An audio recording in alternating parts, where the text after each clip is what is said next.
is April 28, 1945, high above the East China Sea, some 20 miles southeast of a Japanese convoy.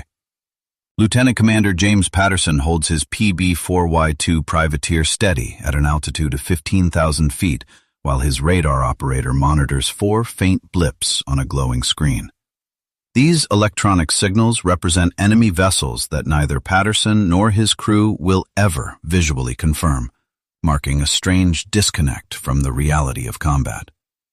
Resting in the bomb bay are 2 ASM-N-2 Bat guided missiles, weapons so advanced that the Imperial Japanese Navy remains oblivious to the nature of the threat, even after repeated strikes.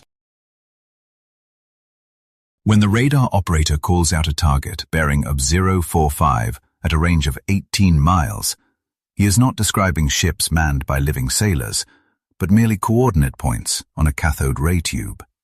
Patterson releases these machines to hunt on their own as he turns the plane towards safety, initiating a new form of warfare, where American industrial might removes human agency from the act of killing. The Bat missile signifies humanity's initial stride into the era of automated combat, serving as the primitive ancestor to modern smart weapons and drone strikes. Developed under the guidance of Dr. Hugh L. Dryden at the National Bureau of Standards, a man who would later serve as NASA's first deputy director, this system was the first fully automated guided missile to enter battle. Unlike the radio-controlled glide bombs utilized by Germany, which demanded constant manual guidance, the Bat was a truly autonomous fire-and-forget weapon, capable of locating and striking targets entirely on its own. For 1945, the technical specifications of this device were nothing short of a marvel. Weighing 1,880 pounds with a 10-foot wingspan, the missile carried a 1,000-pound ASM-65 warhead and utilized an S-band radar seeker capable of detecting large vessels at ranges up to 20 miles. Its internal guidance system relied on a complex arrangement of analog computers, vacuum tubes, and servo motors to continuously adjust flight controls, autonomously maintaining a precise glide path toward impact. The project originated in January 1942, born from the U.S. Navy Bureau of Ordnance's desire for standoff weapons capable of engaging ships from beyond the reach of anti-aircraft fire. To achieve this, the National Bureau of Standards recruited a diverse team of aerodynamicists, university physicists, and electronics engineers from Bell Labs. Their rapid progress led to prototype testing at Naval Air Station Patuxent River by March 1943, demonstrating a swift transition from theory to hardware. However, the true revolution lay not just in the technology itself, but in the United States' capacity to mass produce it. While Germany struggled to hand-build a limited number of guided weapons, American factories churned out approximately 3,000 Bat missiles, with about 420 seeing operational use before the war ended. The entire program cost $12 million at the time, roughly $180 million today. Yet this investment represented less than 0.1% of America's total military production. The weapon made its combat debut on April 23, 1945, when Patrol Bombing Squadron 109 attacked ships at Balikpapan Harbor in Borneo, though technical defects caused both missiles to fail. Yet, success followed quickly on April 28, when the same squadron achieved the Bat's first confirmed kill by sinking a Japanese patrol vessel. The missile traveled approximately 9 miles from release to detonation, destroying its target while the launching aircraft was already retreating safely toward its base. For the Japanese sailors below, destruction arrived from an empty sky without the warning of engine noise or a visible attacker, creating a psychological terror that exceeded the physical damage. Their naval personnel possessed no conceptual framework for understanding these events, as their training focused exclusively on visual combat and defense against diving aircraft. The very idea of a bomb that could see and think for itself was simply outside their realm of comprehension. To fully appreciate the Bat missile, you must understand the immense technological gap between the two belligerents. By 1945, Japan still fielded superior conventional weapons, such as the Type 93 Long Lance torpedo, which outclassed any American equivalent in range. However, while Japan focused on refining existing tools, the United States was inventing entirely new categories of warfare, incorporating miniaturized radar, gyroscopic stabilization, and automated control systems that the enemy lacked. This disparity extended beyond mere engineering into the philosophy of industrial production. Japanese engineers examining captured American equipment could identify individual components but failed to grasp how they functioned as an integrated system. Furthermore, while American manufacturing relied on rigorous standardization and interchangeable parts, Japanese production remained largely artisanal, meaning the U.S. could manufacture complex guided weapons faster than Japan could build conventional bombs. Historical records indicate that the Bat missile achieved modest but statistically significant success, including the sinking of a second small vessel off Borneo on May 1, 1945. The most notable engagement occurred on May 28, when Squadron 109 struck the Japanese escort vessel Aguni near Okinawa. Although the ship did not sink, it sustained heavy damage and limped to port for repairs that were never completed, proving the weapon's viability against defended warships. On June 18, 1945, Squadron V PB-109 secured its final confirmed victory of the campaign by sinking a small patrol craft. Beyond this maritime success, the unit also obliterated a land-based oil storage tank, effectively demonstrating that the BAT missile could neutralize stationary targets just as competently as it engaged ships at sea. While the total tally of 3 relatively minor vessels might appear negligible when weighed against the thousands of ships claimed by conventional assaults, these specific sinkings heralded a profound shift in military history, serving as undeniable proof that warfare could be waged by machines operating independently of direct human intervention. In stark contrast to this limited success, the other Bat-equipped squadrons, VPB-123 and VPB-124, failed to register any confirmed kills during their deployments. Their after-action reports paint a picture of operational frustration, citing radar seekers that were easily baffled by landmasses, humidity that corroded delicate electronics, and the immense difficulty of isolating targets within congested waters. Faced with the danger of returning to base with armed ordnance that could not be safely disarmed, crews frequently chose to jettison their missiles without ever attempting an attack, prioritizing safety over engagement. Post-war analysis conducted by the Joint Army-Navy Assessment Committee ultimately characterized the weapon's combat effectiveness as mediocre at best when subjected to actual battlefield conditions. Although the system performed admirably during controlled tests against isolated targets in open water, it struggled to adapt to the chaotic variables of a live combat environment, where performance was consistently degraded by radar clutter generated by islands, atmospheric interference, and the inherent limitations of 1940s electronics. Yet, despite these technical shortcomings, the weapon instilled absolute terror in Japanese naval personnel, who possessed neither the countermeasures to stop it nor the understanding of what was actually attacking them. Survivors of these engagements described being struck without warning by invisible adversaries, creating a psychological impact that far exceeded the physical destruction, and symbolized the fundamental divergence between American and Japanese military philosophies. The United States could afford to invest millions into a weapon that sank only 3 small ships, because the endeavor advanced technologies that would come to define the future of conflict. American industrial prowess allowed for rapid iteration. When humidity threatened the electronics, engineers devised superior sealing methods, and, when seekers locked onto land, they implemented early algorithmic modifications to improve target discrimination. Conversely, Japanese forces were struggling merely to maintain their existing stockpile, with fuel shortages grounding ships and ammunition quality plummeting due to a severe lack of raw materials. The technological gap extended beyond advanced weaponry to the very foundation of industrial capacity, as the BAT project was driven by thousands of scientists viewing warfare as an engineering challenge to be solved.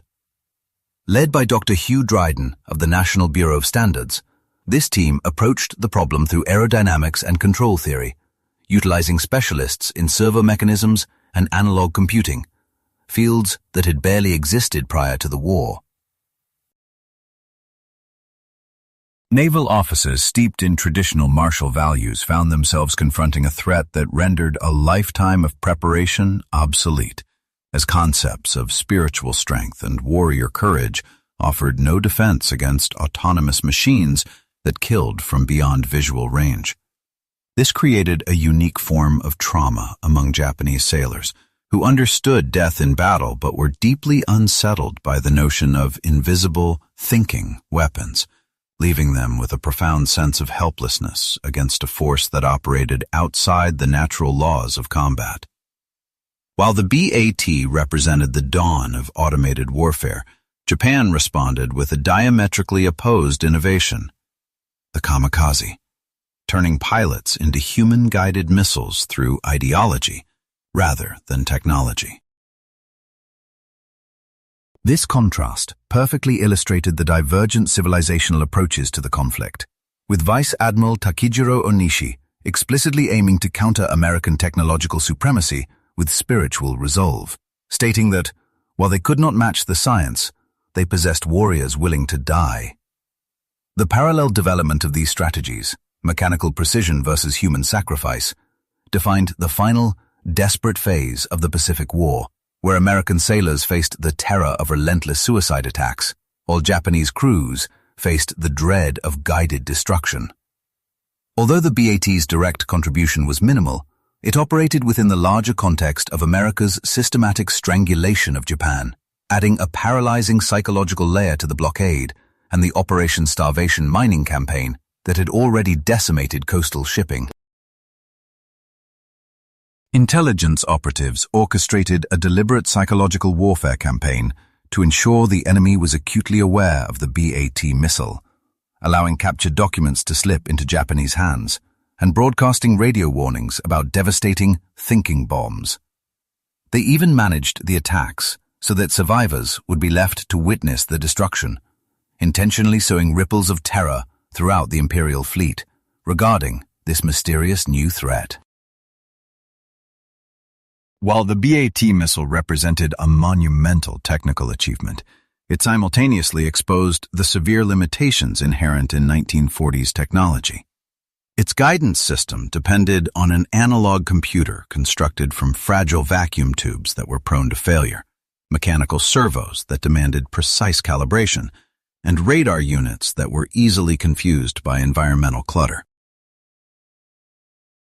Success with the weapon required a convergence of near-perfect conditions, including pristine weather and targets that were isolated in the open ocean. These strict operational parameters help explain its modest combat record. Of the approximately 100 missiles launched in anger, only a scant handful actually managed to strike their objectives. The system functioned most effectively against stationary or sluggish vessels located in open water, far removed from land masses that could distract its radar seeker. Conversely, targets maneuvering through congested shipping lanes, hugging the coastline, or obscured by poor weather conditions often escaped the attacks entirely. From a developmental perspective, however, even these limited successes were sufficient to validate the concept, ensuring that every subsequent guided missile project was built upon the lessons of the BAT. Engineers were able to identify critical technologies that required urgent improvement, specifically the need for sharper radar discrimination, more reliable electronics, and robust servo mechanisms. The BAT was ultimately less a finished weapon of war than a proof of concept that automated warfare was possible, a reality highlighted by its final mission on August 13, 1945. Flying from Okinawa just days before the Japanese surrender, the crew of Patrol Bombing Squadron 109 launched 2 missiles at suspected enemy vessels. Both missed, marking a fitting end to a weapon that promised a revolution but delivered disappointment. By the cessation of hostilities, the Navy had deployed approximately 420 BAT missiles to the Pacific theater, yet only about 100 were actually fired in combat. The remaining inventory was returned to the United States for a post-war testing regimen that continued until 1948, yielding such disheartening results that the system was removed from the arsenal by the early 1950s. However, regarding the BAT merely as a failed weapon system obscures its triumph as a technological demonstrator, as its engineering DNA persists in every American guided missile developed since. From the heat-seeking Sidewinder to the cruise missile capabilities of the Tomahawk, the lineage of Cold War armaments was built directly upon the hard-won lessons of this program. The engineers who cut their teeth on this primitive system went on to lead the development of future missile systems, most notably Dr. William McLean. Having contributed to the guidance systems of the BAT, McLean later applied those proven principles to create the Sidewinder air-to-air missile, which became a staple of modern aerial warfare.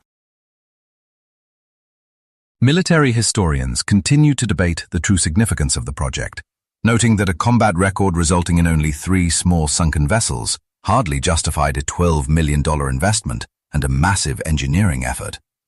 Critics frequently argue that conventional bombing campaigns achieved far greater results at a lower cost, as a single successful torpedo bomber mission could theoretically sink more tonnage than the entire BAT program combined. Yet, such a narrow assessment overlooks the weapon's profound historical weight. It demonstrated that guided munitions were practical and that autonomous systems could function in the chaos of battle.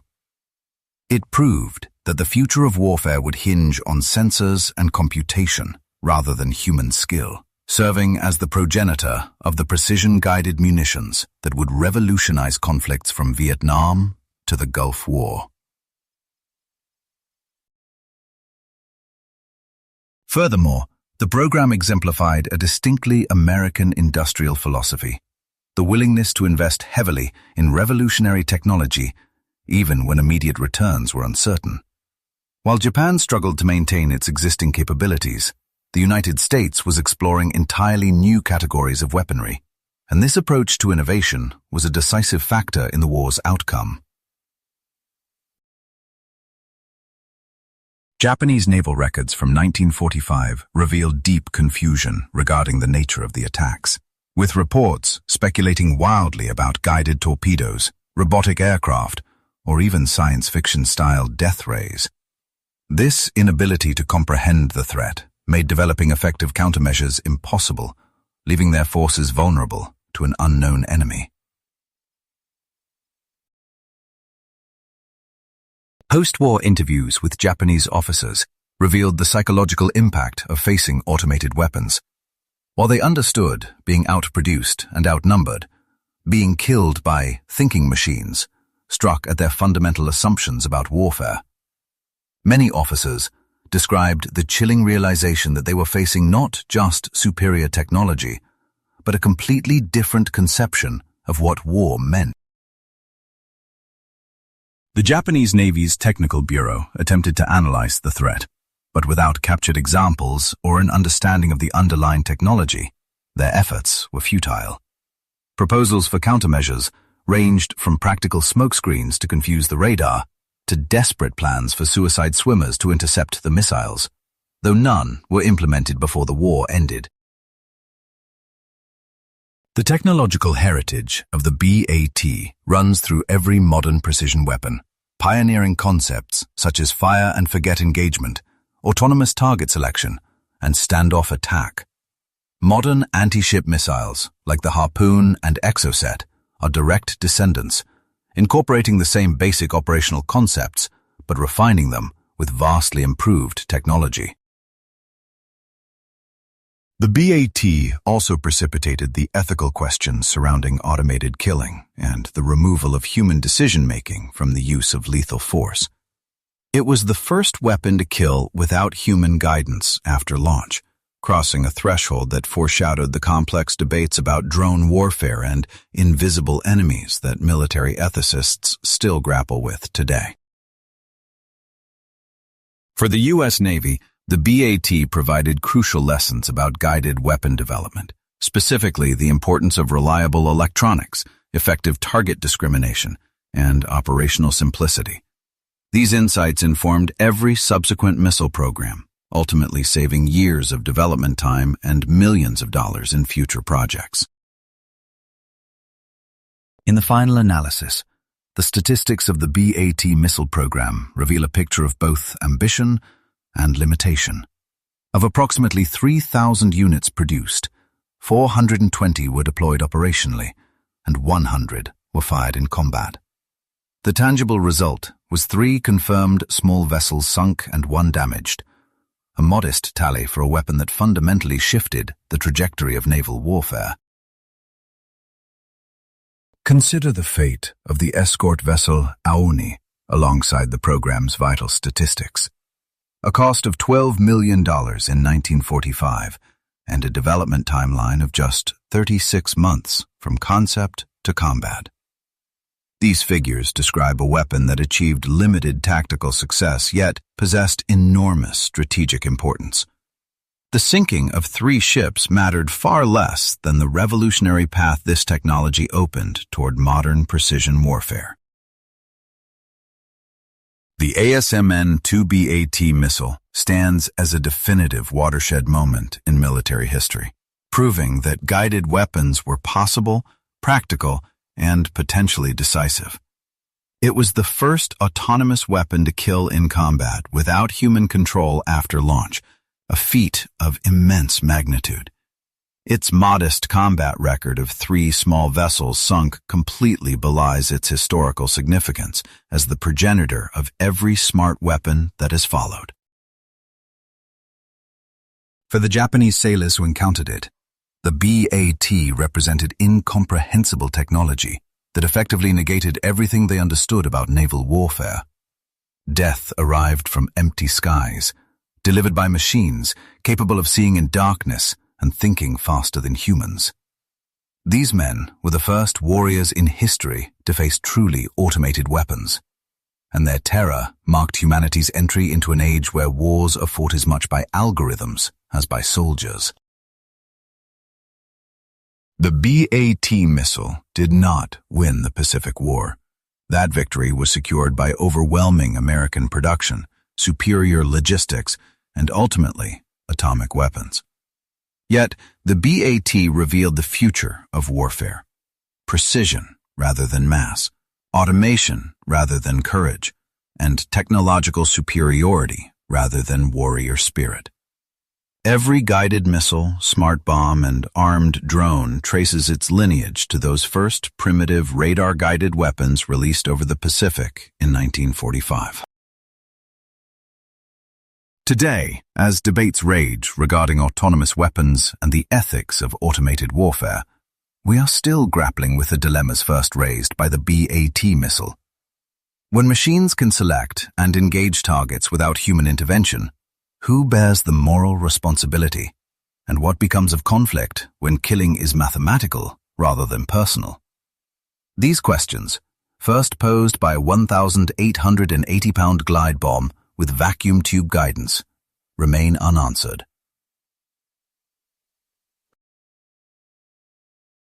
While the BAT missile achieved little regarding the number of enemy ships destroyed, it opened a door that can never be closed. The age of thinking weapons had begun, and the nature of warfare was irrevocably altered. The Japanese sailors who died without ever seeing their attacker were the first casualties of automated warfare. Their helplessness in the face of incomprehensible technology foreshadowed the experience of every soldier since who has faced precision-guided weapons. They discovered in the most terrible way possible, that the future of war would belong not to the bravest warriors, but to the smartest weapons. The BAT missile flew into history, carrying more than 1,000 pounds of explosives. It carried the end of one age of warfare and the beginning of another. In this sense, the humble BAT missile, with its modest combat record and magnificent implications, may have been the most important weapon of World War II that almost nobody remembers.